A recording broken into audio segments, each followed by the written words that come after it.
নজর রাখবো পরবর্তী খবরে। অমিত শাহের জন্য এবার দলের অফিসের পাশেই বহুতল নিল বিজেপি। বহুতল ঠিক করার দায়িত্বে সুনীল বানসাল। পাশাপাশি দুটি আধুনিক বহুতল থেকে বিজেপি এবার কিন্তু নির্বাচনে লড়বে। তার মধ্যে একটিতে বৈঠকের মাঝে বিশ্রাম নেবেন অমিত শাহ এবং বিপুল খরচ করে বহুতল ভাড়া নিয়েছে কিন্তু এবার বঙ্গ বিজেপি। বিজেপির তরফে এবার বিপুল খরচ করে এবার নেওয়া হলো বহুতল ভাড়া। অমিত শাহের জন্য দলের অফিসের পাশেই এবার বহুতল ভাড়া নেওয়া হয়েছে।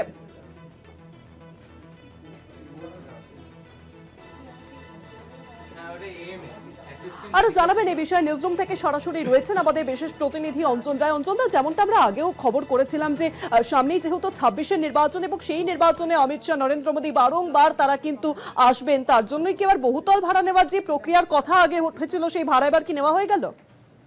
দেখো, এখন এই মুহূর্তে বিজেপি সরলেগের 5 নম্বর সেক্টরের যে অফিসটা, সেটা তো তাদের নিজেদের জায়গা নয়, এটা ভাড়া হিসাবে তারা নিয়েছিলেন। এবার ঠিক পাশের বাড়িতে যে বহুতল আছে G+5, সেইটাকেও তারা নিয়ে নিলেন। এবং আমাদের কাছে যা খবর যে একদম সর্বোচ্চ স্তরে নতুন যে বহুতলটি নেওয়া হয়েছে সেই স্তরে 3টে গেস্ট রুম তৈরি হচ্ছে অমিত শাহ, জেপি নাড্ডা এবং নরেন্দ্র মোদীর জন্য।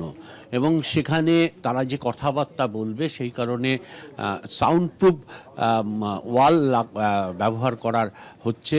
অর্থাৎ ইলেকশনের আগে ওই বাড়িতে কার্যত পুরোটাই দখল নিয়ে নিল বিজেপি। ফলে বিজেপির রাজ্য অফিস কিন্তু এখন দুটো দাঁড়িয়ে গেল পাশাপাশি ওই দুই বাড়ি। এবং কর্পোরেট কালচারে খুব সুসজ্জিত পার্টি অফিস। এই রাজ্যে বিজেপি ছাড়া কোনো রাজনৈতিক দলের এরকম সুসজ্জিত অফিস নেই। বিজেপি এখন এই রাজ্যে ক্ষমতায় আসেনি, কিন্তু এত প্রচুর অর্থ ব্যয় করে, প্রায় কোটি কোটি টাকা ব্যয় করে এই বাড়ি দুটোকে তারা নিয়েছেন ভাড়া হিসাবে। এবং এখানে অন্য তলাগুলোতে সোশ্যাল মিডিয়া থেকে শুরু করে বিভিন্ন বিষয় তাদের কাজ থাকবে।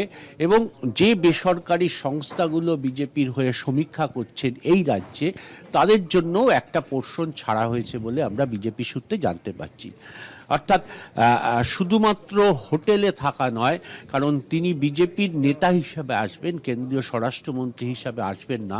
ফলে স্বাভাবিকভাবেই পার্টি নিজে থেকে উদ্যোগী হয়ে এবার তার জন্য থাকার এবং মিটিং করার এবং আলোচনা করার জন্য এই বাড়ি নির্দিষ্ট করলো। এবং একদম পার্টি অফিসের পাশেই এই বাড়ি তৈরি হলো। এই বাড়ির পাশেই কিন্তু উত্তর 24 পরগনার ইন্টেলিজেন্স ব্রাঞ্চ, পুলিশের যেটা আছে, তাদের অফিস রয়েছে। ফলে সবটা মিলিয়ে যদি দেখো, নিঃসন্দেহে খুব গুরুত্বপূর্ণ এই জায়গাটা হয়ে গেল। এবং একেবারে কোমর বেঁধে নামছে যে বিজেপি, এবং মূলত একদম লক্ষ্য 26-এর বিধানসভা নির্বাচন জেতা, সেটাকে সামনে রেখেই কিন্তু যে লড়াইয়ে তারা করছে। এই কারণেই এই এতগুলো বাড়ি, এই বহুতল বাড়ি তারা নিয়ে ফেললো। শহরের বহু হোটেল তারা নিচ্ছে, কারণ বহু রাজ্য থেকে নেতারা আসবেন, সর্বভারতীয় নেতারা আসবেন। কিন্তু পার্টিকুলারলি অমিত শাহ, জেপি নাড্ডা, এদের জন্য এই জায়গাটাকে তারা নির্দেশ করলো প্রায় কয়েক কোটি টাকা খরচ করে, এটা বলতে পারো। অনেক ধন্যবাদ অঞ্জনদা। নিউজরুম থেকে সরাসরি ছিলেন আমাদের বিশেষ প্রতিনিধি অঞ্জন রায়। অমিত শাহের জন্য দলের অফিসের পাশে এবার বহুতল নিল বিজেপি, কারণ সামনেই আমরা জানি যে 26-এর বিধানসভা নির্বাচন এবং সেই নির্বাচনে বারংবার কিন্তু প্রচারে আসতে হবে অমিত শাহকে। সেই জন্যই কিন্তু এই বহুতল এবার কিন্তু ভাড়া নেওয়া হলো।